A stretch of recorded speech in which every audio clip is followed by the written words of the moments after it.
मुल्क में इन्वेस्टमेंट लानी उस वक्त मुमकिन होती है जी जब आपके पास मेंटल लेवल इतना हाई हो। पाकिस्तान में कोई डॉक्टर बन जाता है या इंजीनियर बन जाता है या कोई भी स्पेशलाइजेशन कर लेता है, तो माँ बाप की उस बच्चे के लिए और उस बच्चे की अपने लिए पहली जो होती है कोशिश वो ये होती है कि मुल्क से बाहर चला जाए। हम मुसलमान हैं जी, नमाज पढ़ा के ना मौलवी साहब दुआ मांगते हैं कि अल्लाह इस्लाम के दुश्मनों का बेड़ा गर्क करे, और वहीं जो आखिरी 3 सफ़े होती हैं वो उन मुल्कों के वीज़े की दुआ मांग रही है। किसी भी रियासत की बका के लिए सबसे पहले उसके अपने हालात होते हैं।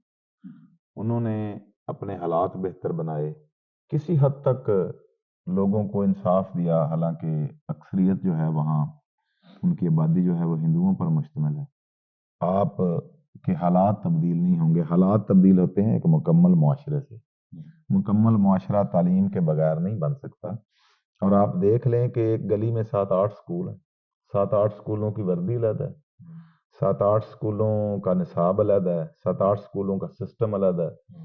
और अगर किसी स्कूल के बाहर लिखा हो ना कुरान और सुन्नत के मुताबिक, तो हम कहते हैं जी बच्चा कारिया के पास जो जाता है पढ़ने के लिए, इसकी हमें ज़रूरत नहीं है।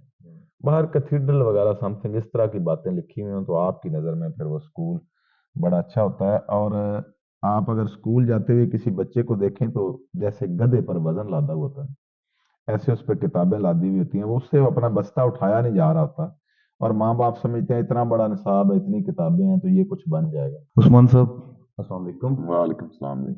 उस्मान साहब, खबर ये आई है कि इस WMF ने, वर्ल्ड इकोनॉमिक फोरम ने ये अनाउंस किया है कि अगले 10 सालों में इंडिया जो है वो $10 ट्रिलियन की इकॉनमी बनने जा रहा है। और इंडिया की कामयाबी ये है कि इंडिया के ऊपर पूरी दुनिया ट्रस्ट करती है, इंडिया के ऊपर पूरी दुनिया ट्रस्ट की वजह से उसके अंदर इन्वेस्टमेंट करती है। और सबसे इंपॉर्टेंट बात यह है कि इंडिया के सफारती ताल्लुकात तमाम ममालिक से बिल्कुल ठीक हैं। वो ममालिक जिनको हम अपना दोस्त कहते हैं वो हमसे ज्यादा इंडिया के दोस्त हैं। हम क्लेम करते हैं कि चाइना हमारा दोस्त है, लेकिन सच्ची बात यह है कि चाइना की सबसे ज्यादा इन्वेस्टमेंट इंडिया के अंदर है। यूएई एक मुसलमान ममालिक है, जितने भी यूएई के मुस्लिम ममालिक हैं वो भी इंडिया के ऊपर ट्रस्ट करते हैं, उसमें इन्वेस्टमेंट करते हैं। पाकिस्तान अपने हमसाया ममालिकों, जितने भी ममालिक हैं, उनके साथ अभी इन ताल्लुकात में बहुत पीछे है। क्या सोचते हैं कि पाकिस्तान ऐसे क्या इकदाम करे कि पाकिस्तान भी तरक्की के इस सफर में अपने सफर का बाकायदा आगाज कर सके? पहली बात तो ये जी कि आप हिंदुस्तान की बात कर रहे हैं कि वो एक वर्ल्ड की मजबूत इकोनॉमी बनने जा रही है, तो किसी भी रियासत की बका के लिए सबसे पहले उसके अपने हालात होते हैं। उन्होंने अपने हालात बेहतर बनाए, किसी हद तक लोगों को इंसाफ दिया, हालांकि अक्सरियत जो है वहाँ उनकी आबादी जो है वो हिंदुओं पर मुश्तमिल है। बहुत सारे, जैसे अब बाबरी मस्जिद की जगह पर वो अपना मंदिर बना रहे हैं, लेकिन जो हम हैं, हमारे यहाँ एक खेल बन गया 1947 के बाद।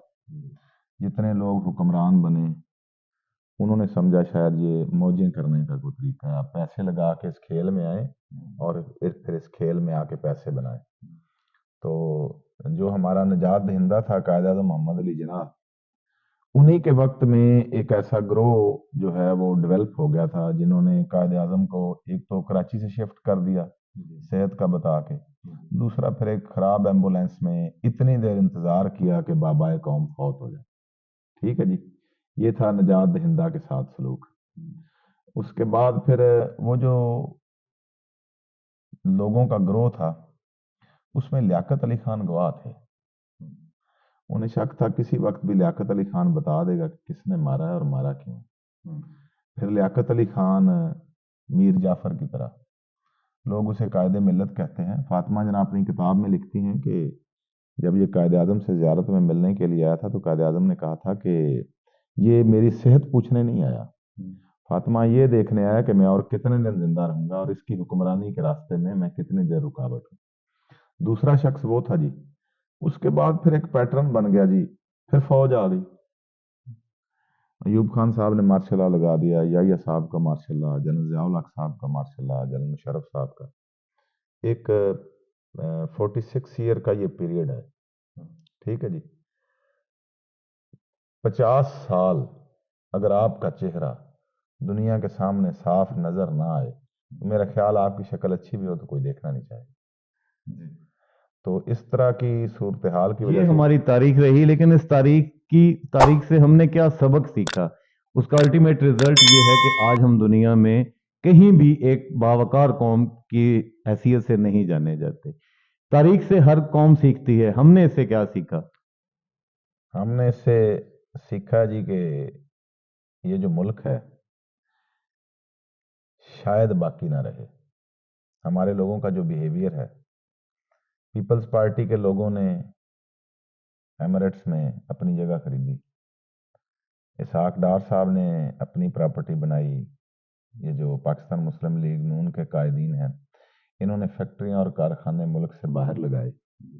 ان سب لوگوں کا، عمران خان کے علاوہ باقی آپ جس کا بھی بیہیویئر دیکھیں اس کے بیہیویئر سے لگتا ہے ابھی شاید اسے ختم ہو جانا ہے اور وہ اپنا سب کچھ بچا رہا ہے. یہی لوگ حکومت میں ہیں، یہی لوگ باہر انویسٹمنٹ کر رہے ہیں. یہی لوگ اگر حکومت میں رہتے ہوئے اپنے ملک کے اندر جو ہے وہ انویسٹمنٹ کریں، اپنے ملک کے اندر پراپرٹیز خریدیں، اپنے ملک کے اندر اپنے سیٹ اپس لگائیں، فیکٹریاں لگائیں، تو کیا یہ پاکستان کے لیے بہتر نہیں ہے؟ ملک میں انویسٹمنٹ لانی اس وقت ممکن ہوتی ہے جی جب آپ کے پاس مینٹل لیول اتنا ہائی ہو. پاکستان میں کوئی ڈاکٹر بن جاتا ہے یا انجینئر بن جاتا ہے یا کوئی بھی اسپیشلائزیشن کر لیتا ہے تو ماں باپ کی اس بچے کے لیے اور اس بچے کی اپنے لیے پہلی جو ہوتی ہے کوشش وہ یہ ہوتی ہے کہ ملک سے باہر چلا جائے. ہم مسلمان ہیں جی، نماز پڑھا کے نا مولوی صاحب دعا مانگتے ہیں کہ اللہ اسلام کے دشمنوں کا بیڑا غرق کرے، اور وہیں جو آخری 3 صفحیں ہوتی ہیں وہ ان ملکوں کے ویزے کی دعا مانگ رہی ہوتی ہیں. اللہ ہی حافظ ہے جی. اب آپ کہتے ہیں یہ ترقی کر سکتا ہے، ایسا نظر نہیں آتا. ایسا ایک دفعہ نظر آیا جی کہ پی ایم بنا عمران خان تو اس نے کوشش کی سٹینڈ کرنے کی، لیکن اس کے ساتھ جو کابینہ تھی وہ پچھلی 5 اسمبلیوں کے جو کوڑا دان میں سے اٹھائے ہوئے لوگ تھے وہ تھے. اس کوڑے نے پھر ان 3.5 سالوں کا بیڑا بھی غرق کر دیا. عثمان صاحب، یہ تو ہے ہماری تاریخ. ہمارا فیوچر کیا ہے؟ ہمارا مستقبل کیا ہے؟ اس کے لیے ہمیں کیا اقدامات لینے چاہیے سفارتی لیول کے اوپر؟ باقی ہمسایہ ممالک اور دوسرے ممالک کے ساتھ کیا کس قسم کے ہمارے تعلقات ہونے چاہیے، یا کون سی پالیسی ہمیں فورن پالیسی ایسی رکھنی چاہیے کہ ہم بھی دنیا میں کامیاب ہو جائیں؟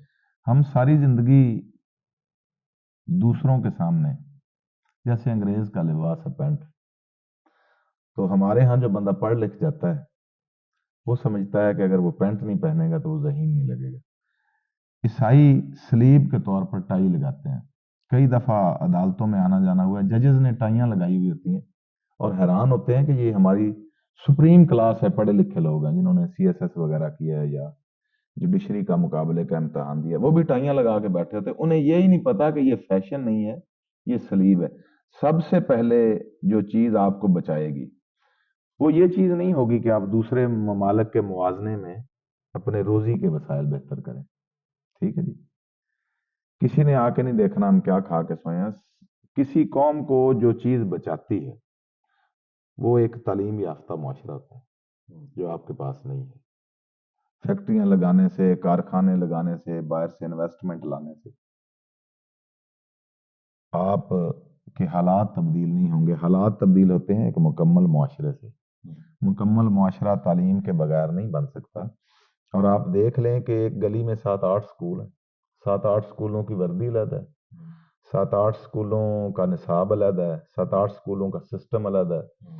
اور اگر کسی سکول کے باہر لکھا ہو نا قرآن و سنت کے مطابق تو ہم کہتے ہیں جی بچہ قاریہ کے پاس جو جاتا ہے پڑھنے کے لیے اس کی ہمیں ضرورت نہیں ہے.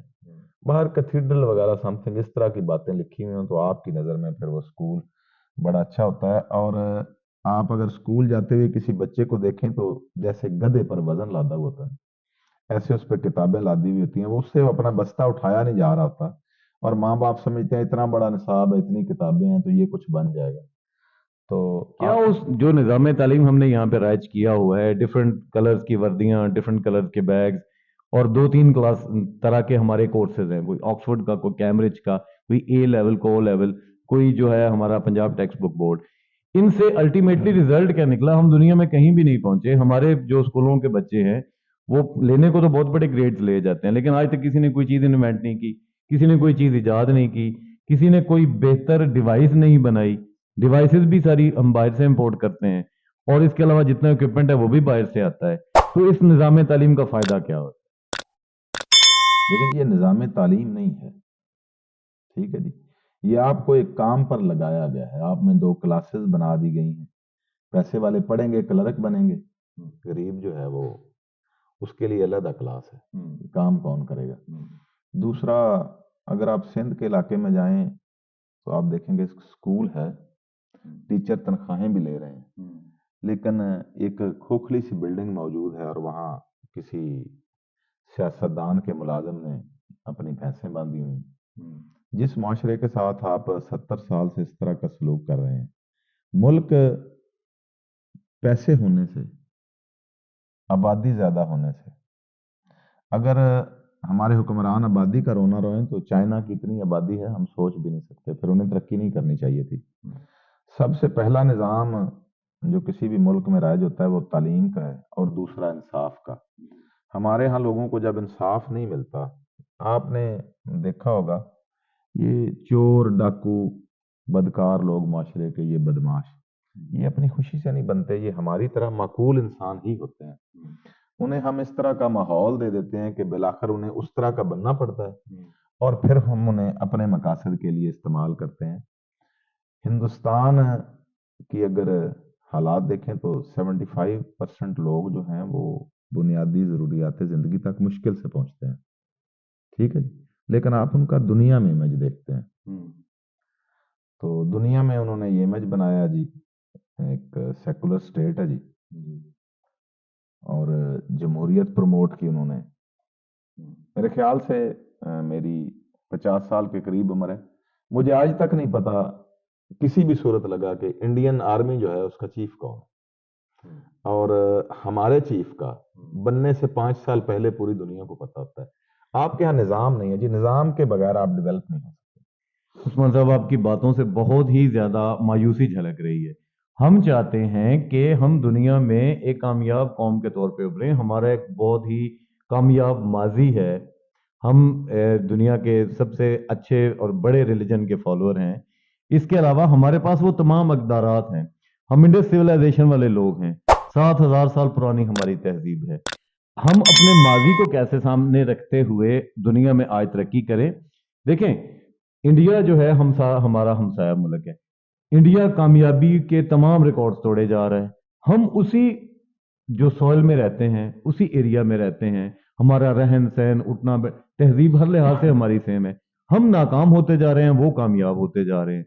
क्या वो सफारती तौर पे कामयाब जा रहे हैं, या उनके कुछ, इतना बड़ा मुल्क जो एक सेकुलर मुल्क है, डिफरेंट रिलीजन्स हैं, बेशुमार जुबानें हैं, इख्तलाफात तो हर जगह होते हैं, लेकिन वो फिर कामयाब कैसे हो रहे हैं?